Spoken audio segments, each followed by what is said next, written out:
अस्सलाम वालेकुम नाज़रीन, एमबी न्यूज के गुड मॉर्निंग प्रोग्राम के साथ मैं हूं राबील सैयद और मुझे कहते हैं खुर्रम राना। नाज़रीन, आज हम बात करेंगे रमजान में होने वाली महंगाई के हवाले से। नाज़रीन, हुकूमत ने तो दे दिया है रिलीफ आवाम को, लेकिन मिला भी नहीं, सिर्फ नाम का ही दिया है। मैं अक्सर बाजारों में गई हूँ, हम लोगों ने विजिट किए हैं, मैंने प्रोग्राम भी किए हैं खुर्रम वहाँ पे, लेकिन कोई मुझे नजर कुछ नहीं आया। कहते रमजान पैकेज है, रमजान बाजार है, लेकिन मुझे वहाँ कुछ नजर नहीं आया। लेकिन कोई रिलीफ ही नहीं मिला आवाम को। बेचारी इतनी तंग है, गोश्त के निरखे हैं तो वो हाई हैं, वो जो इनकी कीमतें हैं वो आसमानों को छू रही हैं। जो लोग हैं जब वो कुछ सामान लेने जाते हैं तो वो कहते हैं कि सुबह के टाइम वो सेल हो चुका है या वो खत्म हो गया, वो स्टॉक नहीं है। ये है जो रमजान के जो बाजार, सहूलत बाजार सिर्फ नाम के ही है नाज़रीन। जहाँ ऐसे कैसे सहूलत बाजार है जहाँ पे 1600 रुपए किलो जो अंगूर बिक रहा है और जो है 500 से 600 रुपए किलो जो है वो सेब बिक रहे हैं। ये कौन सा सहूलत बाजार है? मुझे तो वो समझ नहीं आ रही। क्या ख्याल है इसके बारे में, आप क्या कहेंगे? मैंने तो विजिट किया तो मुझे बड़ा अजीब लगा है कि ये कौन से सहूलत बाजार है, कि ये वाकई रमजान और सहूलत बाजार है? क्या आवाम लोगों के साथ मजाक कर रही है? मैं बिल्कुल अब तो मुझे ना, मैं थक गया हूँ जब से हम सुन रहे हैं जब भी रमजान आता है तो अब तो ये बात कर करके हम थक गए हैं। आप भी मेरे ख्याल से थक गई होंगी, और हमारा जितना भी मीडिया है वो ये बात कर करके थक गया है कि रमजान में स्पेशली अगर सहूलत बाजार लगता है या बचत बाजार लगता है तो इसका मतलब है कि उसको चीजों को सस्ता होना चाहिए या डिस्काउंट मिलना चाहिए। जी बिल्कुल। अच्छा, इसमें गवर्नमेंट जो है वो अपनी पूरी कोशिश करती है। अब तो हम यकीन माने थक गए ये बात कर करके। अब तो मैं ये प्रोग्राम करने से पहले सोच ये रहा था कि क्या हम इस पे प्रोग्राम करें, क्योंकि कोई असर तो किसी को होना नहीं है, सुन भी नहीं रहा। अब अगर गवर्नमेंट की बात करें तो मेरा ख्याल है कि गवर्नमेंट का इसमें कोई कसूर नहीं है। गवर्नमेंट अपने जो चेक एंड बैलेंस है वो पूरी करने की कोशिश करती है, लेकिन जो कंसर्न डिपार्टमेंट के जो ऑफिसर्स होते हैं या जो उनके नीचे लोग होते हैं उनको मुझे लगता है कि अपना काम पूरा नहीं करना आता।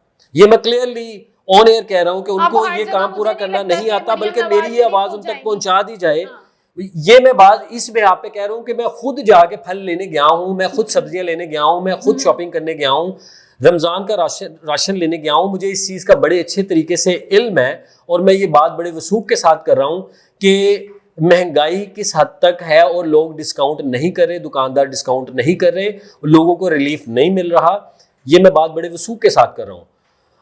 आप जो बात कर रही हैं वो बिल्कुल सही कर रही हैं। हमें इस बात का दुख है, इस दुख के अंदर ही हम ये प्रोग्राम कर रहे हैं, वरना तो 1000 प्रोग्राम इस पे होते हैं, लेकिन हम बड़े दुख के साथ ये प्रोग्राम आज कर रहे हैं कि यार कब तक हम ये प्रोग्राम इस तरह का करते रहेंगे। बेटा ऑडियंस को भी पता है खुर्रम के हमारे प्रोग्राम का एक मौजू होता है और थोड़ा फनी भी होता है, लेकिन आज हम इस दुख से, और हमने जब लोगों की मुश्किलात, उनको परेशानियों में देखा, जब हम खुद भी गए हैं बाजारों में विजिट करने के लिए, तो हमें बड़ा दुख हुआ देखने के बाद, सुनने के बाद कि रिलीफ और सहूलतें सिर्फ नाम की हैं, वहां पे फराहम तो की नहीं जा रही। लोगों के साथ इतना जुल्म किया जा रहा है, धक्के दिए जा रहे हैं, लाइनों में लगाया जा रहा है और एक टाइम पे खत्म हो जाती हैं या वो स्टॉक रख लेते हैं, वो दे नहीं रहे, तो बड़ा दुख हुआ है। तो अब मैं वही, हम लोग खुर्रम सही कह रहे हैं कि हम लोगों ने बड़े दुख के साथ ये प्रोग्राम किया है कि ये क्या हो रहा है, आवाम के साथ क्यों मजाक किया जा रहा है। ये तो वैसे हमारा सदियों से यही चल रहा है कि जब भी रमजान स्पेशली आता है, हालांकि ये रिलीफ का महीना है, अगर हम दूसरे कंट्रीज की बात करें, उधर भी हम इंशाल्लाह आएंगे दूसरे कंट्रीज की तरफ, लेकिन जब भी रमजान आता है पाकिस्तान में स्पेशली जो है वो डबल से ट्रिपल रेट कर दिए जाते हैं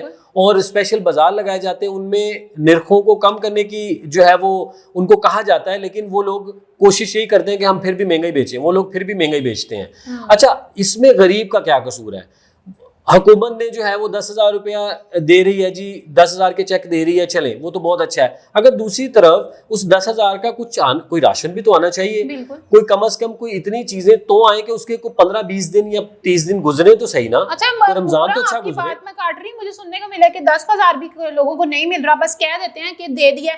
जब वो लेने जा रहे हैं, मैंने काफी लोगों के साथ बात की है, मैंने वो सेंटर भी गई हूँ जहाँ से मिल रहा है, जो 10,000 मिल रहे हैं, लेकिन जब वहाँ पे गए हैं तो लोगों ने कहा है कि जी हमें मिल ही नहीं रहे। जब वो हम उनसे लेने जाते हैं तो वो कहते हैं कि आपके फादर या आपके मदर के नाम पे आए हैं। अब जिनके फादर या मदर ये दुनिया से जा चुके हैं तो वो कैसे आके अपना 10,000 लेंगे, या आपने जो भी उनको इस तरह का जो फंड देने की कोशिश किया है तो वो किस तरह लेंगे, ये किस तरह दिया जा रहा है, और बेचारे मायूस होके जा रहे हैं। बिल्कुल ऐसे। अच्छा, इसमें भी वही पॉइंट है, मैं फिर वही कहूंगा कि देखिए जो हुकूमत के ओहदेदारान बैठे हुए हैं, जो हमारे लीडर्स बैठे हुए हैं, अब वो तो अपना काम पूरा करें, लेकिन उनके नीचे जो ऑफिसर्स हैं, ये कंसर्न डिपार्टमेंट है, मैं फिर वही बात कर रहा हूँ कि वो डिपार्टमेंट के जो लोग हैं उनमें चेक एंड बैलेंस क्यों नहीं है। यकीनन देखें, अगर मिसाल 100 बंदों के लिए उन्होंने कहा है कि 10,000 रुपए इनको देना है, तो 100 बंदों को 10,000 मिलना चाहिए, जबकि ऐसा नहीं है 50 बंदों को मिलना है, 50 वहां रुल रहे होते हैं। इसका मतलब है कि जो ऑफिसर्स हैं या तो वो खुद खा गए, बड़ी क्लियर सी बात है ना। अगर नहीं खा गया तो वो 10,000 के बाकी के जो 50 लोग हैं वो किधर है, उनके 10,000। इसका मतलब है कि कोई ना कोई चेक एंड बैलेंस तो होना चाहिए। चले हुकूमत अपनी तरफ से वो कर रही है, लेकिन हुकूमत को ये चाहिए, रिक्वेस्ट है कि आप लोग बहुत अच्छा काम कर रहे हैं और हम अप्रिशिएट करते हैं, बट इसको एवेल्युएट करें, इसके चेक एंड बैलेंस करें, ताकि जो गरीब गुरबा लोग हैं जिनका ये हक है उन तक पहुंचे। यहाँ पे ना एक साहब काम करते हैं, तो वही मुझे बता रहे थे कि और उनका CNIC पे उनको मैसेज आया कि जी आप आके ले लें। जब वो गए हैं वहाँ पे, तो वहाँ पे उनको उनके 10,000 नहीं मिले। तो रबील देखिए, यही बात है कि जो हकदार को उसका हक नहीं मिल रहा, तो फिर इन चीज़ों का क्या फ़ायदा। तो आप भी तो बाजार गए थे, आप भी तो मुझे बता रहे थे कि खुरम भी बता रहे थे कि वो भी बाजार कुछ शॉपिंग करने गया रमजान के हवाले से, इफ्तारी का सामान। देखिए हम लोगों का ये वाकया बता रहे थे, हम लोगों का ये हाल है, साथ भी शेयर करते हैं। हम लोगों का ये हाल है, जो आपको अवेयरनेस देते हैं, तो सोचे आम आवाम का, बेचारे जो लोग हैं जो डिजर्व करते हैं, उनका क्या हाल होगा। अब मैं आपको एक वाकया, मैं मिस रबील को भी बता रहा था कि मेरे साथ ये हुआ कि मैं ये परसों अभी सब्जी वो फल लेने गया हूँ, और सब्जी फल वाले के पास जब मैं खड़ा हूँ, और फल वाले को मैंने कहा कि ये अंगूर किस तरह है, तो उसने कहा जी 1600 रुपये किलो। तो पहले तो आप खुद सोचिए कि 1600 रुपये किलो अंगूर इस टाइम पाकिस्तान के अंदर, पूरे पाकिस्तान की बात कर रहा हूँ, स्पेशली लाहौर के अंदर 1600 रुपये किलो, तो एक दफ़ा आंखें खुल जाती हैं। तो मैंने कहा चलें जी, मेहमान आए हुए थे, तो मैंने कहा चलो फ्रूट चाट बनानी है, तो चले कोई बात नहीं, थोड़े से कम करें। उसने कहा जी कम नहीं होंगे। और जब मैंने अंगूर देखे, यकीन माने कि अंगूर देख के लेने को दिल नहीं कर रहा था, मजबूरी में मैंने उसे कहा चले आधा किलो अंगूर कर दें। उसके बाद उसको मैंने कहा जी ये केले थोड़े से कर दें। अब मैंने उसके जो भी उसने रेट बताया, मैंने उसके रेट के पैसे कम नहीं कराए, मैंने बार्गेनिंग नहीं की। जब मैं बार्गेनिंग नहीं कर रहा, तो इसका मतलब है उसको भी चीज़ सही देनी चाहिए। अब मैं देख रहा हूँ कि उसने 2 केले भी जो है वो ख़राब डाल दिए हैं। अब केले भी ख़राब डाल दिए हैं, अंगूर भी उसने ख़राब डाले, मैं उसके बावजूद उसको पैसे दे रहा हूँ, और उसके बावजूद भी वो मुझसे बदतमीज़ी कर रहा है देते हुए, और वो अकड़ के मुझे दे रहा है। तो जाहिर है फिर हम भी थोड़े से सहाफ़ी तो हैं ही, आपको रबील आपको पता है, तो हाँ कोशिश तो यही होती है कि किसी के साथ ना करें, लेकिन वो हमारे अंदर का सहाफ़ी जाग जाता है। हालांकि अल्लाह माफ़ी दे, ऐसी कोई बात है नहीं। तो मैंने उसे कहा सर आपकी मेहरबानी है, आपको मैंने पैसे पूरे दिए, मुझे चीज़ पूरी दे दें। उन्होंने कहा जी मैं आप होते कौन है इस तरह की बात करने वाले, मेरी चीज़ ठीक है। तो जबकि वो मैं क्लियर पता चल रहा था, सबको पता चल रहा था कि मैं गलत बात नहीं कर रहा। तो फिर मैंने कोशिश की कि बदतमीज़ी से बात ना करूं, लेकिन उन्होंने जो है वो साहब ने अच्छी खासी बदतमीज़ी की, और मैंने फिर कोशिश की कि वो बड़ी एज के थे कि मैं ना ऐसी कोई बात करूं, लेकिन मुझसे हल्की सी बदतमीज़ी हो गई। अच्छा, बदतमीज़ी भी की यही होती है कि मैंने उनसे कहा अंकल आपने अच्छा नहीं किया, आपको ये नहीं करना चाहिए, आपको ये नहीं करना चाहिए, मैं आप उम्र में बड़े हैं, मैंने इस तरह की कोई बात की। तो लेकिन वो अंकल जो है उन्होंने अपनी उम्र का लिहाज नहीं किया। तो मैंने बहरहाल उनको पैसे दिए, मैं फिर भी फल लेके घर चला गया। अब देखें, मैं एक जो है वो एज ए जर्नलिस्ट वहाँ पे गया हूँ, मैं उनकी रिपोर्ट बना सकता हूँ, उनको एक्सपोज कर सकता हूँ, लेकिन मैं फिर भी मैं कहा यार वो गरीब है, रेडी लगाई हुई है, और आप किस तरह की बातें कर रहे हैं। तो भाई एक रेडी लगाने वाला, मेरा ऑब्जेक्टिव ये था इस बात करने का, ये बात करने का कि एक रेडी लगाने वाला जो है वो भी बदमाश बना हुआ है। बिल्कुल, अगर वो बदमाश बना हुआ है, उसको बदमाशी निकालने के लिए किसको जाना है? क्या आप रेट लिस्ट चेक करें, आप रेट लिस्ट चेक करेंगे, अब रेट लिस्ट चेक करनी चाहिए, लेकिन रेट लिस्ट चेक करने के बाद और रेट लिस्ट उनको जो दी गई है उसके मुताबिक वो फिर भी कुछ नहीं दे रहे, बिल्कुल नहीं दे रहे। अब खुद बताएं कि 1600 रुपए उस पे वो सेल कर रहे हैं, अपने फल वगैरह खजूरें इस तरह की सारी चीजें वो कर रहे हैं, कोई भी जा नहीं रहा उनके पास। तो फिर इनका चेक एंड बैलेंस कौन करेगा? हमारा सवाल भी बेसिकली यही है कि जो उस इलाके के जो प्राइस कंट्रोल के जो हेड हैं उनको जाना चाहिए। स्टेट है क्या वो नहीं जा रहे इनके पास, वो चेकिंग नहीं कर रहे? मुझे नहीं लग रहा कि वो जा रहे हैं, बस वो रिपोर्ट्स बना के मरियम नवाज को दे रहे हैं कि हम जा रहे हैं, ऐसे है वैसे। अगर जा रहे होते तो मुझे नहीं लगता था कि इस तरह सहूलत बाजार या रमजान बाजार जो पैकेज दिए जा रहे हैं या लगे हुए हैं इतवार बाजार, उसमें सस्ती चीजें मिल रही होती, लोगों को इतनी परेशानियां ना उठानी पड़ती। क्या चीनी के बारे में भी यही है? चीनी के बारे में भी ऐसी है, जब वो लोग लेने जाते हैं तो वो कहते हैं जी सुबह के टाइम होती है, दोपहर में शाम में होती नहीं। अब देखिए जो काम करने वाले हैं हमारे, मेरे और आप जैसे जो लोग हैं, वो अक्सर छुट्टी के बाद जब शाम को इफ्तारी के बाद जाएंगे चीनी लेने के लिए, जब उनको नहीं मिलेगी तो वो बेचारे तो वहाँ से मायूस होके आएंगे। और जब उनको अगर चीनी भी मिल रही है तो उसमें वो आटा नमक मिली चीनी मिल रही है उनको, और उनको ओरिजिनल चीज़ भी नहीं मिल रही, और फिर उनको कहते हैं कि हमारे पास तो ख़त्म हो गई है।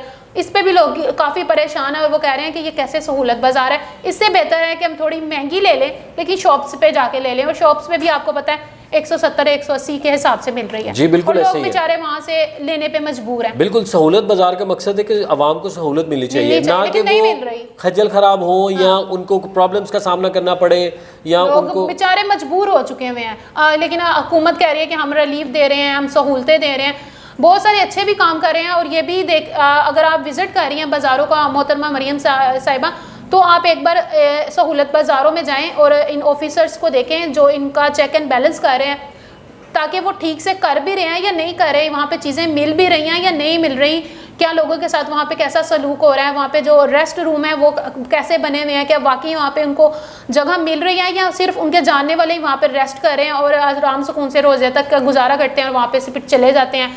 लोगों को क्यों रिलीफ नहीं मिल रहा है, ये ज़रूर जाके चेक करें एक बार। बिल्कुल ऐसे ही। और जो लोग देख रहे हैं वो भी हमें कमेंट्स में ये बता सकते हैं उनके साथ उनका रमज़ान में जो है वो राशन जब उन्होंने परचेज़ किया या फल लेने जाते हैं, सब्जियां लेने जाते हैं या कोई और चीज़ लेने जाते हैं, ग्रॉसरी करने जाते हैं, तो उनकी क्या इस टाइम जो है वो सिचुएशन है और उन्होंने किस चीज़ का सामना किया या किस चीज़ का सामना नहीं किया, ये हमसे आप शेयर भी कर सकते हैं, मैसेजेस के थ्रू, कमेंट्स के थ्रू भी शेयर कर सकते हैं।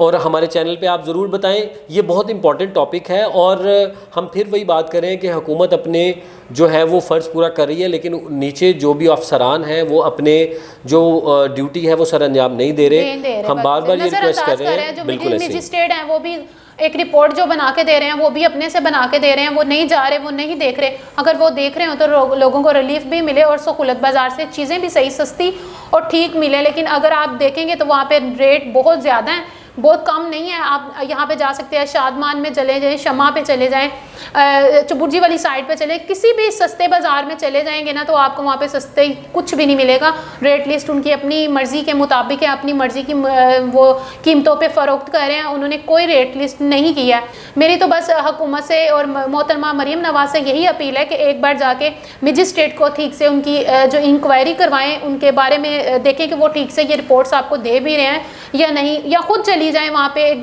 एकदम से जाके विज़िट करें, किसी को बिना बताए देखें कि रमज़ान बाज़ारों में क्या लोगों के साथ क्या सलूक हो रहा है। बिल्कुल, जैसे लास्ट मैडम मरियम नवाज़ ने हॉस्पिटल में हॉस्पिटल का जो है वो दौरा किया, इसी तरीके से डिफरेंट जगह पे जाके ऑन द स्पॉट चेक करें कि ऐसा कोई प्रॉब्लम तो नहीं हुआ। हर जगह पे तो देखें मैडम जो है वो मैडम मरियम नवाज़ नहीं जा सकती, बिल्कुल ऐसे, लेकिन जहाँ जहाँ पे भी पॉसिबल है वो एक जगह पे भी आप चली जाएंगी तो बाकी लोगों के कान खड़े हो जाएंगे कि जी चेक एंड बैलेंस हो रहा है। अब देखिए आप इतने अच्छे काम कर रही हैं और एक अच्छा जो है वो चीज़ें बेनिफिट्स जो है वो लोगों को प्रोवाइड कर रही हैं, लेकिन अगर इतना बड़ा बजट, जी बिल्कुल, बजट लगा के आप बजट अप्रूव भी करती हैं, लेकिन अगर दूसरे लोग जो नीचे लोग आपके बैठे हुए हैं वो आगे खुद फायदा ले रहे हैं और लोगों को फायदा दे नहीं रहे, तो मेरा ख्याल है कि उन लोगों को भी सोचना चाहिए, जो ऑफिसर्स बैठे हुए उनको भी सोचना चाहिए। रमजान का महीना है, कम से कम इस महीने का तो बिल्कुल ऐसे ही है, बिल्कुल ऐसे ही है। जी नाज़रीन, अगर आपको हमारी जो प्रोग्राम अच्छा लगा हो और आपको लगा हो कि वाकई आपके भी वहाँ पे बाज़ारों में इस तरह का अगर कुछ काम हो रहा है जहाँ पे सहूलत नहीं दी जा रही, सहूलत बाज़ार जो है सिर्फ सहूलत के नाम पर बने हुए हैं और लोगों के साथ जो है नादिर और बुरा सलूक किया जा रहा है, तो हमारे कमेंट बॉक्स में अपनी राय का इजहार ज़रूर कीजिएगा और देखते रहें प्रोग्राम MB न्यूज़ और अपनी मेज़बान राबील सैयद और हम मेरे को एंकर खुर्रम राना को इजाज़त दीजिए। अल्लाह हाफिज़।